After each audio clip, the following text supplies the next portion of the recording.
이제 우리 하나님의 말씀을 함께 나누겠습니다. 신약 성경 요한복음 6장 66절부터 69절까지 말씀입니다. 우리 한 절씩 같이 한번 교독하겠습니다. 요한복음 6장 66절에서 69절을 교독하겠습니다. 그때부터 그의 제자 중에서 많은 사람이 떠나가고 다시 그와 함께 다니지 아니하더라. 예수께서 12 제자에게 이르시되 너희도 가려느냐. 시몬 베드로가 대답하되 주여 영생의 말씀이 주께 있사오니 우리가 누구에게로 가오리까. 우리가 주는 하나님의 거룩하신 자이신 줄을 믿고 알았사옵나이다. 아멘. 12월인데요. 12월은 이제 한 해의 제일 마지막이죠. 그러면서 또 12월은 새로운 한 해를 준비하는 또 그런 시간이기도 합니다. 12월이라고 하는 시간이 그래서 과거와 미래를 만나게 하는 그런 아주 묘한 그런 시간입니다. 그래서 12월이 되면은 보통 이제 지난 한 해 동안 우리가 어떻게 살아왔나 그런 생각으로 한 해를 좀 돌아보기도 하고 또 새로운 한 해는 우리가 어떻게 살아야 할까? 뭘 하면서 지내야 할까? 그런 마음을 가지고서 준비도 하고 계획도 하고 이제 그러면서 이 12월이라고 하는 시간을 보냅니다. 지금은 우리가 사는 세상이 디지털 세상이 되어가지고 모든 것이 다 기계로 막 자동으로 다 돌아가서 좀 옛날에 누렸던 그런 좀 멋이랄까요? 이런 것들이 없는데요. 옛날에는 12월이 되면 1년 중에 12월에 제일 많이 팔리는 물건이 하나 있었습니다. 혹시 여러분 뭔 줄 아십니까? 12월에 팔려요, 이 물건은. 그 전까지는 잘 안 팔리고요. 새해 다이어리, 수첩. 그러니까 문구점에 가면 어느 문구점을 가도 새해 다이어리, 수첩을 판매를 합니다. 그러면 뭐 학생들부터 시작을 해서 직장인들, 어른들, 뭐 주부들은 또 새로운 가계부 이런 것들을 다 12월에 하나씩 장만을 하지요. 그래서 새로운 이제 다이어리를 딱 받으면 제일 먼저 뭐부터 하시죠? 공휴일이 몇 개인가? 내년에는 빨간 날이 몇 개인가? 이거부터 확인을 하고 그리고 그 빨간 날들이 어떻게 모여 있나? 이게 한 이틀쯤 되나? 혹은 뭐 3, 4일 되나? 우리 이런 것들을 확인을 하지요. 굉장히 즐거운 마음을 가지고서 야 이제 내년에는 이런 날들이 있구나. 내 생일은 무슨 요일인가 이런 것도 보고 우리 결혼기념일은 언제 있나 이런 것들도 이제 찾아보고 그러면서 한 해를 준비를 하지요. 계획을 하지요. 뭐 한 해의 목표도 정해보고 뭐 운동은 어떻게 할 거고 뭐 다이어트는 어떻게 할 거고 뭐 독서는 어떻게 하고 휴가는 언제 가고 그거 작성하는 거가 참 좋았어요. 혹시 그런 경험이 있으신 분들 한번 떠올려 보십시오. 이 새 다이어리를 사가지고 하나하나 그 칸을 메꾸면서 뭔가 계획을 세우면서 그 시간이 그렇게 즐겁고 좋았어요. 우리가 그렇게 살아왔습니다. 한 해 한 해를 돌아보면서 준비하면서 계획하면서 그렇게 살았습니다. 지금 사는 세상이 이렇게 앗아가 버린 옛날에 우리가 누렸던 좀 멋이라면 멋이고 좀 아름다움이라면 아름다움이라는 생각이 듭니다. 그래서 저는 이번 12월에는 좀 그런 시간 우리가 가지면 좋겠다. 물론 우리가 뭐 다이어리를 사지도 않고 무슨 가계부를 사지도 않고 그러지는 않지만 적어도 이 12월이라고 하는 시간을 그냥 뭐 연말이다 뭐 성탄절이다 뭐 그래서 그냥 붕 떠서 그냥 지나가 버리지 말고 우리가 지난 한 해 동안 어떻게 살아왔었나 어떤 일들이 우리 가운데 있었던가 힘들었던 일은 무엇이고 또 좋았던 일은 무엇이고 내가 계속하고 싶은 일은 무엇이며 이제는 뭔가 좀 변화를 줘야 될 일은 무엇인가 좀 이런 생각을 이 12월 한 달 동안 가져보면 좋겠다. 그러면서 2023년이라고 하는 새로운 시간이 우리 앞에 왔을 때 이 시간을 내 인생에 한 번뿐인 이 2023년이라는 시간을 이전과는 좀 다르게 좀 의미 있게 좀 기억이 되고 보람이 되고 내가 2023년을 기억했을 때 참 우리에게 많은 아름다운 기억들이 남아 있을 수 있는 시간으로 만들기 위해서 좀 그런 준비와 계획을 좀 하는 시간이면 좋겠다. 그런 생각이 좀 들었습니다. 또 교회적으로도 우리가 오늘 2023년 교회를 섬기시를 여러분들을 우리가 임명을 했는데 사실 뭐 이런 이름이 중요한 게 아니라 내가 한 해 동안 우리 한미교회 가족으로서 또 이렇게 맡겨진 이 자리에서 내가 어떤 일을 하고 또 무슨 일을 하고 하나님은 나에게 무엇을 기대하시는지 좀 이런 생각들을 좀 하면 좋겠다. 12월에는 좀 그런 말씀을 나누고 싶었습니다. 그래서 12월 25일 크리스마스 선데이를 제외한 나머지 3주일 동안은 좀 그런 주제를 가지고서 여러분들과 말씀을 나누어 보려고 오늘 처음으로 요한복음 6장을 같이 읽었습니다. 그런데 내용이 좀 무거워요. 오늘 우리가 읽은 내용이 읽어보니까 66절 첫 시작부터가 어떤 내용이 나왔냐 그러면은 그때부터 그의 제자 중에서 많은 사람이 떠나가고 다시 그와 함께 다니지 아니하더라. 예수님 곁에 있었던 사람들이 많은 사람들이 있었는데 그 사람들이 다 예수님을 떠나가고 다시는 그와 함께 다니지 않았다. 이런 얘기가 나왔습니다. 이 요한복음 6장은요, 사실은 굉장히 유명한 사건을 기록하고 있습니다. 예수님께서 보리떡 5개와 물고기 2마리, 오병이어로 5,000명을 먹이신 그 예수님께서 하신 수많은 기적들 중에서 가장 대표적인 기적 중에 하나인데 바로 그 일을 기록하고 있습니다. 많은 사람들이 그런 예수님을 보고 놀라고 야, 저 정도면 우리가 기다렸던 그분일지도 모른다. 유대인들이 오랫동안 그들의 조상들의 이야기를 통해서 기다려왔던 메시아, 어쩌면 저분이 그분일지도 모른다. 그런 생각을 하게끔 만든 사건입니다. 오병이어. 그런 다음에 또 어떤 내용이 나왔냐면은 예수님께서 갈릴리 지역에서 그런 일을 하시고 난 다음에 호수를 건너서 다른 동네로 가십니다. 가버나움이라고 하는 곳으로.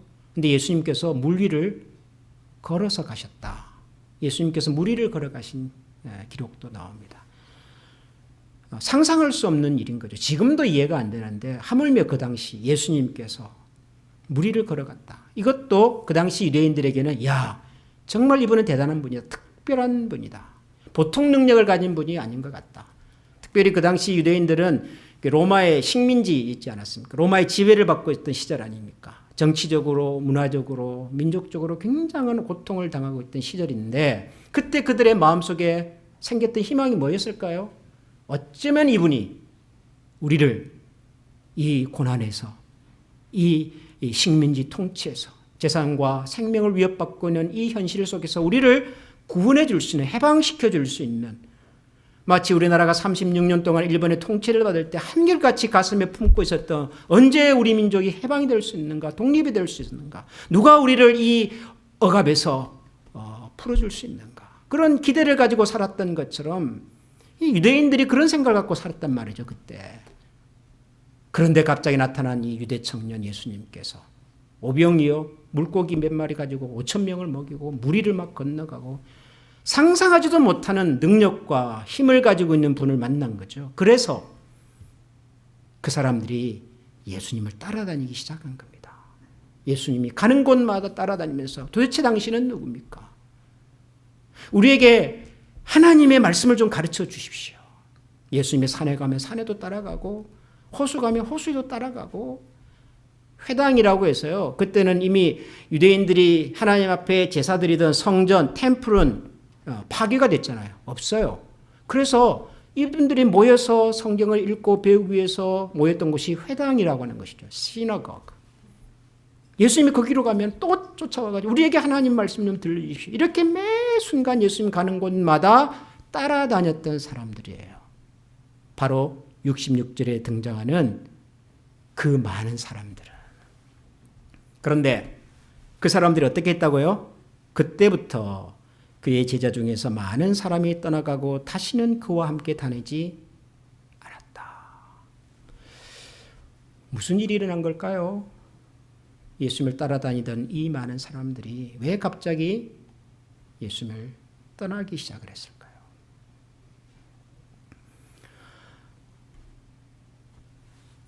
요한복음 6장 33절에 보면 예수님께서 이제 자기를 막 따라오는 사람들이 계속 쫓아오니까요. 예수님께서 이런 말씀을 한번 하세요.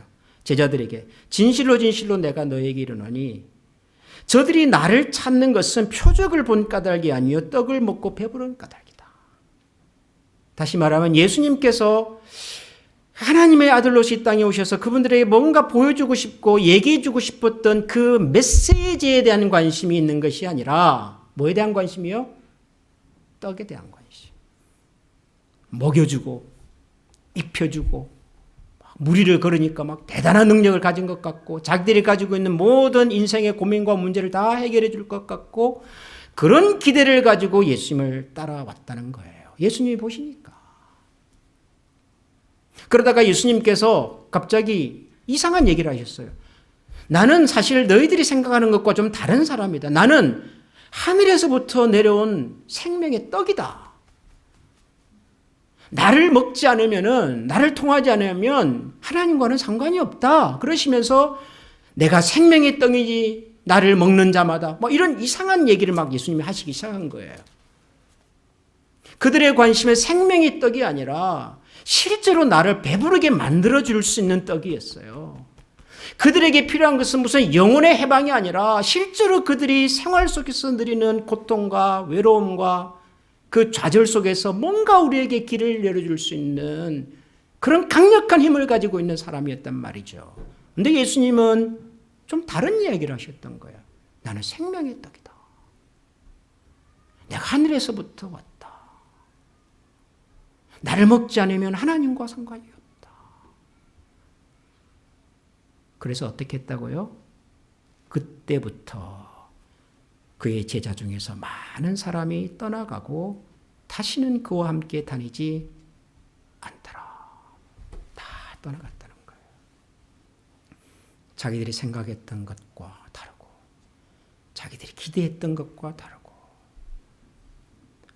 더 이상 내가 가지고 있는 필요를 저 사람이 채워주기가 어렵다는 판단을 하는 순간 다 떠나갔다는 거예요. 그런 사람들을 본 다음에 예수님께서 남아있는 몇몇 사람들에게 이렇게 묻습니다. 67절을 보면 예수께서 12 제자에게 이르시되 너희도 가려느냐? Do you also want to leave?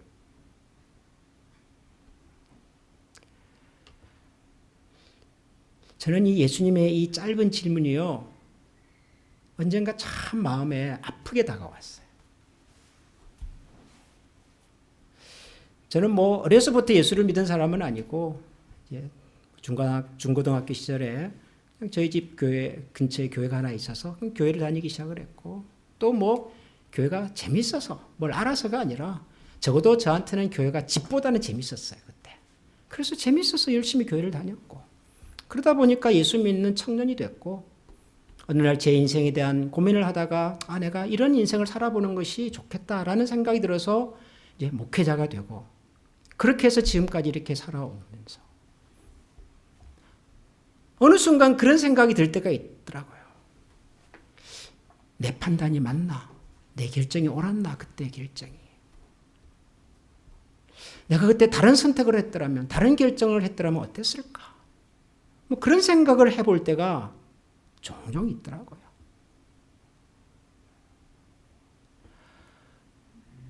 예수를 믿고 사는 것도 쉽지가 않죠, 여러분. 세상에서 예수 안 믿고 사는 것이 훨씬 재밌고 좋잖아요, 여러분. 굳이 이 추운 날 좀 늦잠도 못 주무시고 굳이 여기 10시까지 오셔가지고 딱딱한 의자에 앉아가지고 재미없는 이야기를 이렇게 1시간 동안 들으시고 뭐 하려고 그럽니까? 뭐 하려고? 주일 되면 그냥 편안하게 늦잠도 주무시고 가고 싶은 곳도 가고 하고 싶은 것도 하고 그렇게 사는 것이 훨씬 재밌죠. 쉽죠. 뭐 교회에서 무슨 봉사를 하고 뭐 직분자가 되고 뭐 집사님, 장로님, 권사님 뭐 그런 얘기를 듣는 것은 좋은데 여러분 세상에 공짜가 어디 있습니까? 그럼 뭔가 그에 맞는 뭔가를 해야 될 것 같은데 이게 쉽나요? 이런 교회에서 뭔가 봉사를 하고 직분을 맡아서 섬기고 하는 것이 여러분 쉽습니까? 내가 왜 이런 일을 하고 있나? 내가 지금 뭐 때문에 누가? 그런 생각이 들 때가 가끔 있더라고요.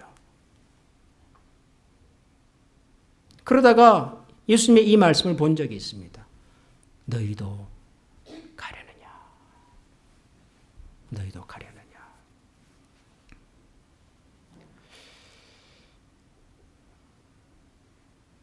제가 뭐 마음이 약한 사람이라서 그런지는 모르겠지만 못 가겠더라고요. 나마저 가버리면 예수님 곁에는 누가 남나? 그런 생각이 들었어요. 내가 다른 거는 몰라도 예수님 때문에 내 인생에 가장 중요한 변화가 나타났고 예수님이야말로 내 인생에 가장 소중한 분이고 이분 때문에 나의 전부를 내가 바쳤다고 생각을 하는데 그런 예수님을 내가 떠난다면 예수님은 얼마나 외로우실까? 얼마나 힘드실까? 그런 생각이 막 들었어요. 여러분, 사람이 처음부터 그냥 외롭게 사는 사람은 외로움이 외로움인지도 잘 몰라요. 제가 외동아들이거든요. 이렇게 뵈도 제가 외동아들입니다. 제가 제일 잘하는 게 혼자서 견디고 버티는 거예요. 혼자 노는 걸 제가 잘해요. 왜냐하면 저는 어려서부터 주변에 사람이 별로 없었어요. 다복한 가정에서 사랑을 많이 받고 형제자매가 많은 집에서 살았던 사람이 어느 순간 형제가 다 떠나고 가족이 떠나고 부모가 곁에 없으면요. 굉장히 힘들어요. 늘 사람들 관계 속에서 미운정, 고운정 주고받으면서 살았으니까요. 훨씬 더 힘들어요. 그런 분들은. 예수님께서 항상 주변에 그 많은 사람들이 따라다닐 때 예수님도 사람인지라 좋으셨겠죠. 기뻤겠죠. 뿌듯하셨겠죠. 근데 어느 순간 그 사람들이 다 떠나버렸어요. 예수님의 그 마음의 허전함이 얼마나 크셨을까. 글쎄요. 저는 그런 생각이 들더라고요. 그래서 예수님이 짧은 질문 속에 그런 예수님의 마음이 다 묻어있는 것 같아서 이 질문이 가볍지가 않았어요. 너희도 떠나겠느냐? Do you also want to leave? 그런데 참 베드로가 좋은 대답을 해줬어요. 주님, 영생의 말씀이 주님께 있는데 우리가 누구에게 가겠습니까? 생명의 말씀이 주님께 있는데 우리가 어디를 가겠습니까? 그러면서 베드로와 나머지 11 제자가 예수님 곁에 머물기로 선택합니다.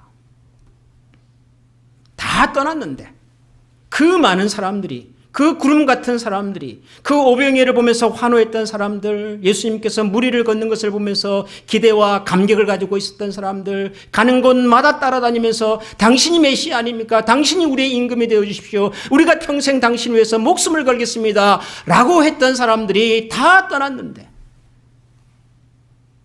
베드로와 11명은 예수님 곁에 남기로 결정을 합니다. 그리고 그 사람들이 우리가 아는 예수님의 12 제자들입니다. 예수님의 사역에 있어서 오늘 이 사건이, 이 순간이 예수님의 사역의 이전과 이후를 결정하는 그런 순간이 되어버렸습니다.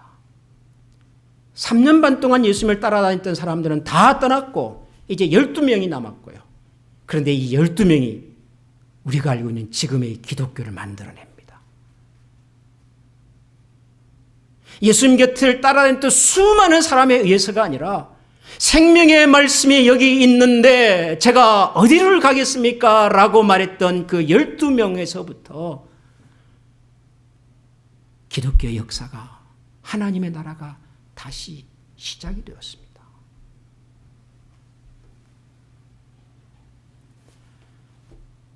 떠난 사람은 왜 떠났을까요, 여러분? 남은 사람은 왜 남았을까요? 뭐가 사람들을 떠나게 하고 혹은 이 사람들을 남게 했을까요? 떠나는 사람과 남은 사람의 차이는 뭘까요, 여러분? 여러분 뭐라고 생각을 하십니까? 떠나는 사람들은 열심이 없고, 떠나는 사람들은 가진 것이 없고, 떠나는 사람들은 뭐 배운 것이 없고 부족하고, 여러분 그래서 떠났을까요? 남은 사람들은 아는 것이 많고 훈련을 많이 받았고 뭐 경건하고 거룩하고 그래서 남았을까요? 남은 사람과 떠나는 사람의 차이는 딱 하나입니다. 뭐예요? 영생의 말씀. 떠난 사람들은 그들의 관심이 먹는 것이었어요. 능력이었어요. 대단한 것이었어요. 내가 이번 따라다니면 세상에서 뭔가 한몫할 수 있을 것 같고, 나의 억울함을, 나의 서름을 한켠에 다 해결해 줄 수 있을 것 같고, 어디 가서 내가 예수님 친구다, 예수님 좀 안다, 예수 믿는 사람이다라고 말하면 그것 자체가 그들에게 뭔가 보상이 될 수 있는 그런 기대를 가지고 따랐던 사람들이잖아요, 이 사람들. 근데 그게 안 된대요. 없대요, 그것이. 그런 꿈은 깨래요, 예수님께서. 그래서 떠나버렸어요. 없으니까. 남은 사람들은요, 영생의 말씀. 이 말씀이 나에게 생명이 되었고 내 인생을 변화시켰고 여기에 내 인생을 걸 만한 가치가 있는데, 그러면 남는 거죠. 여러분, 우리는 어느 쪽에 있는 사람들 같습니까? 여러분, 우리는 언제라도 떠날 준비가 되어 있는 사람입니까? 아니면 누가 뭐라고 해도 남을 사람들입니까?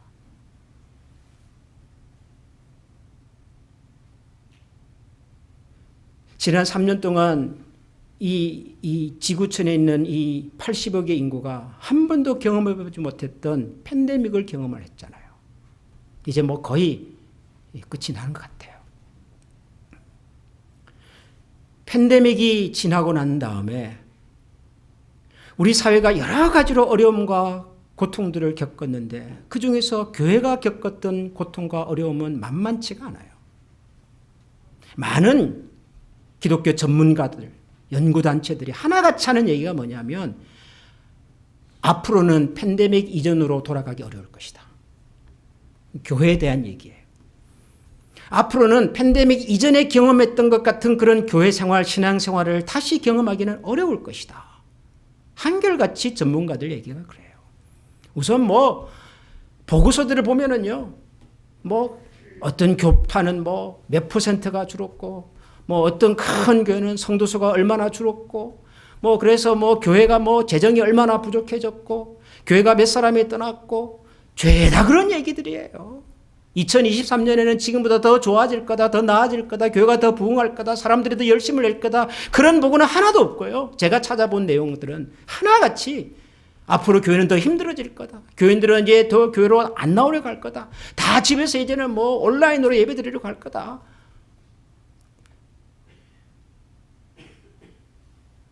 어려웠어요. 아마 회복되기 쉽지 않을 거라고 저는 봐요.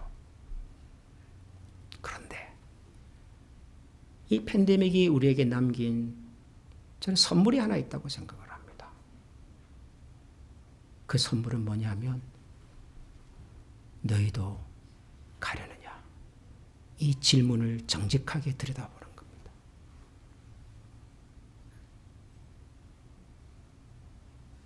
팬데믹이 아니라 또 다른 상황이 우리의 마음속에 찾아와서 우리를 아마 흔들어 놓고 우리를 떠나게 만들 일이 아마 있을 거예요, 앞으로도.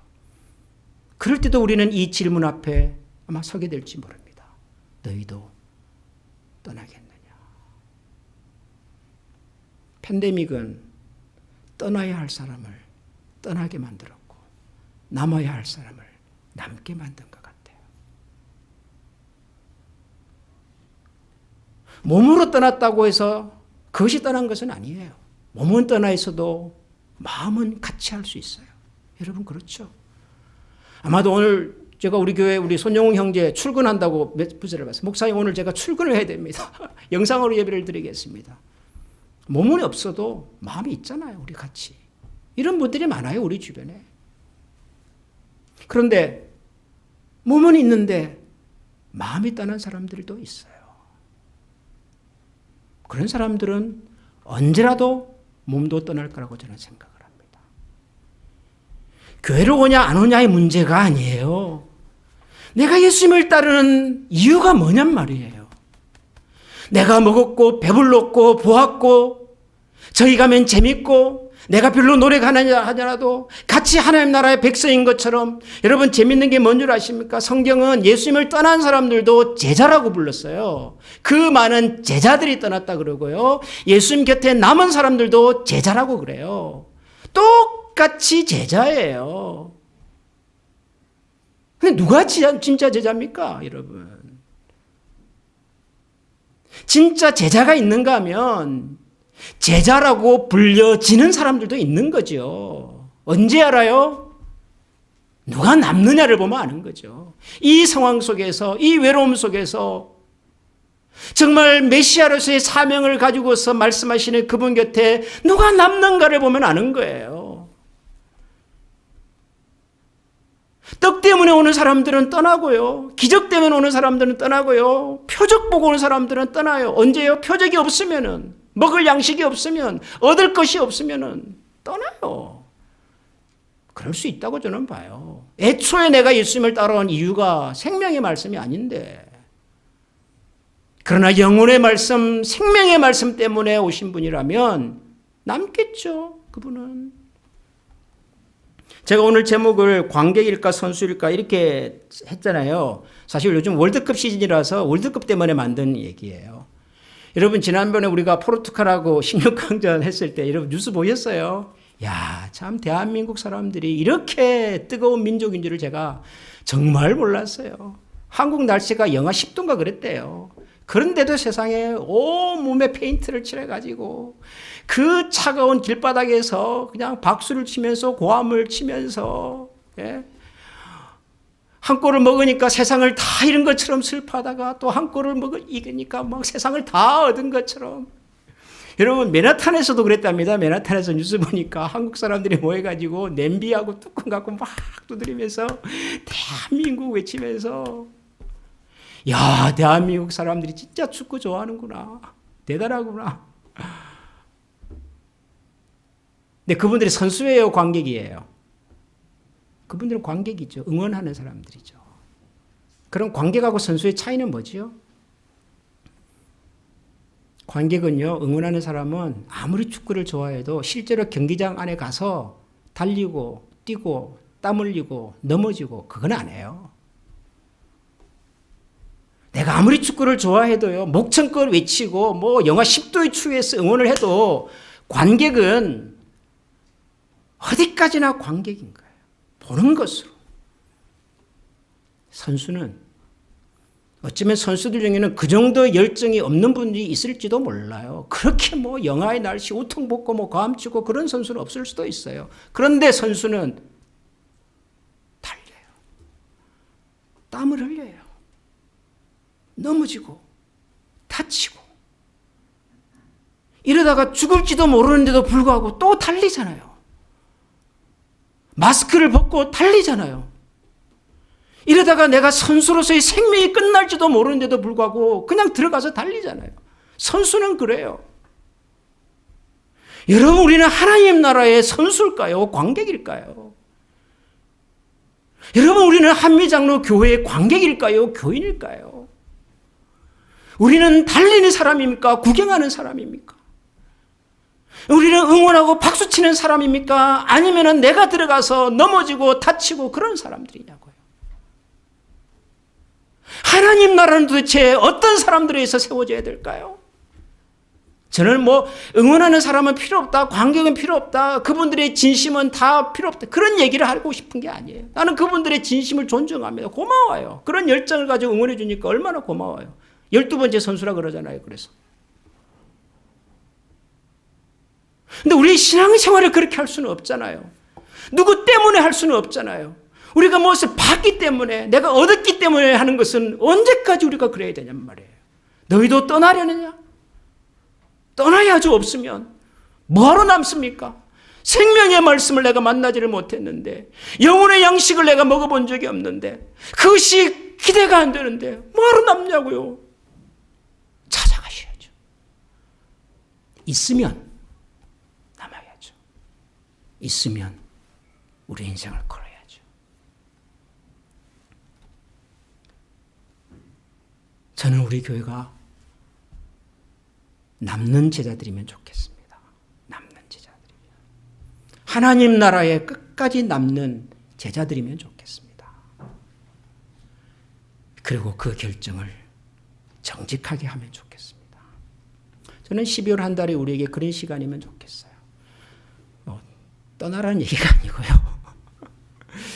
하나님 앞에서 내 마음과 동기와 중심을 한번 정직하게 들여다보고 남아야 할 이유를 찾고, 그 이유가 찾아지면 예수님 곁에 12명 중에 한 사람이 되어서 그분과 함께 하나님의 나라를 같이 세워가는 신실한 하나님 나라의 백성들이 될 수 있기를 소원합니다. 우리 이 시간에 같이 한번 기도하십시다. 쉽지 않습니다. 예수 믿고 사는 것이 절대로 쉽지 않습니다. 특히 우리가 사는 미국 사회에서 우리가 아는 성경의 가르침을 따라서 사는 것 역시 쉽지 않습니다. 근데 그 쉽지 않은 일을 하겠다고 우리는 결심했고, 그리고 그 일을 함께 하려고 우리가 이렇게 모여서 하나님 앞에 교회로 만났습니다. 하나님, 한미교회의 이름으로 만난 우리 모두가 끝까지 예수님 곁에 남아서 예수님의 마음과 소원을 함께 이루어드리는 예수님의 제자가 되기를 원합니다. 더 이상 구경꾼이 아니라, 더 이상 관객이 아니라 하나님 나라의 주인공이 되어서 같이 땀을 흘리고 같이 공을 차고 넘어질지라도 또 일으켜 세워주고, 나의 아픔과 나의 수고를 통하여 누군가가 힘을 얻고 용기를 가질 수 있다면 그 자리를 마다하지 않을 수 있는 그런 하나님의 사람이 되기를 원합니다. 그런 마음, 그런 중심을 가지고 새해를 맞이하고 준비하게 해주십시오. 여러분, 우리가 이 시간에 이런 마음을 가지고서 다 같이 한번 기도하겠습니다. 기도합니다.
우리 시간에 다 같이 찬양하겠습니다.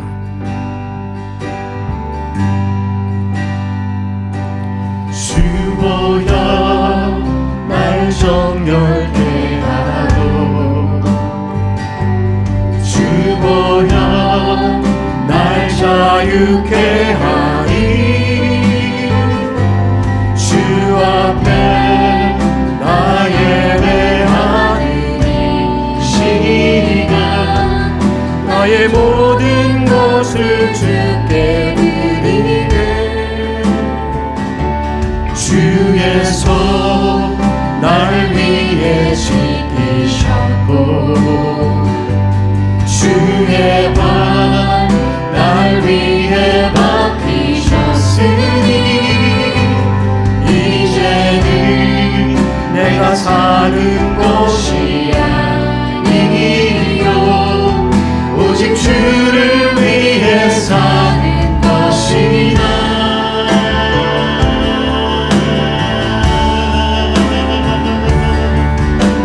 주의 손에 나의 손을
이제 평안함으로 세상에 돌아가시기 바랍니다. 선한 일에 용기를 가지시며 악을 악으로 갚지 마시기 바랍니다. 항상 연약한 자를 도우시며 병든 자를 찾아보시며 곤란당하는 이웃을 위로하시기 바랍니다. 모든 사람을 존중하시며 주님께 봉사하고 주님을 사랑하십시오. 모든 일을 믿음과 사랑으로 행하시며 어떤 일에도 소망을 포기하지 마시기 바랍니다. 거룩하신 성령님께 순종하여 기쁨과 감사의 생활을 해 나가십시다. 우리 하나님 아버지는 여러분을 항상 도우실 것입니다. 여호와는 내게 복을 주시고 너를 지키시기를 원하며 여호와는 그 얼굴을 내게 비추사 은혜 베푸시기를 원하며 여호와는 그 얼굴을 내게로 향하여 드사 평강 주시기를 원하노라. 아멘.